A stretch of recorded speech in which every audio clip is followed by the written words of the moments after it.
आबकारी घोटाला मामले में सीएम अरविंद केजरीवाल गिरफ्तारी उनकी हो चुकी है और इस विषय पर वित्त मंत्री ओपी चौधरी ने एक बड़ी प्रतिक्रिया दी है। ओपी चौधरी ने कहा है कि मोदी सरकार ने भ्रष्टाचारियों पर कार्रवाई होगी। उन्होंने आगे कहा कि छत्तीसगढ़ के शराब घोटाले के सवाल पर ओपी चौधरी ने कहा कि छत्तीसगढ़ में शराब घोटाला करने वालों को भी सजा मिलेगी।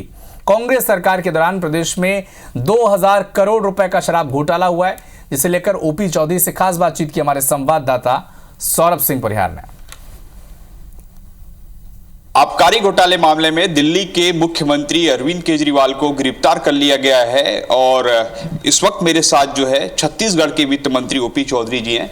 चौधरी जी, इस गिरफ्तारी को तमाम विपक्ष कह रही है कि आप लोग 400 का जो नारा दिए हैं उसे पूरा नहीं कर पाएंगे, इसलिए विपक्ष को खत्म कर, क्या कहेंगे इस पर? देश के साथ जो भी गलत करेगा, अरविंद केजरीवाल जी जैसे लोग, आम आदमी पार्टी के लोग जो भ्रष्टाचार को ही झूठा मुद्दा बना करके आए और खुद भ्रष्टाचार में लिप्त हो गए, ऐसे लोग आज जब बेनकाब हो रहे हैं, कांग्रेस बेनकाब हो रही है, तो इनके पेट में दर्द हो रहा है। सर, जब आप विपक्ष में थे, कांग्रेस विपक्ष में, बीजेपी जब विपक्ष में थी, तो छत्तीसगढ़ में शराब घोटाले को लेकर भी आप लोग प्रमुखता से उठाए थे।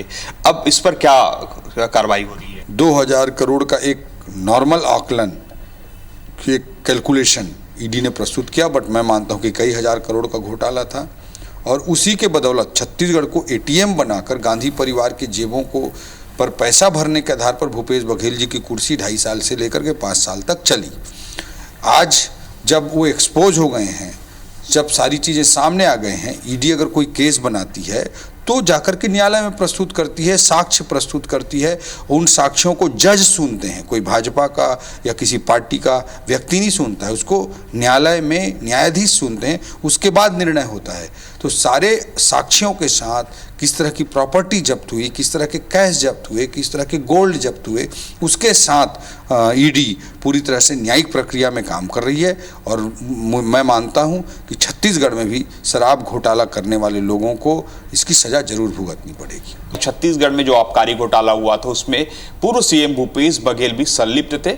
अब ऐसे में आने वाले दिनों में देखना होगा, जो ईडी अभी तमाम कार्रवाइयां चल रही है, उस पर क्या भूपेश बघेल बचेंगे या नहीं। कैमरामैन योगेंद्र के साथ सौरभ सिंह परिहार, IBC 24 रायपुर।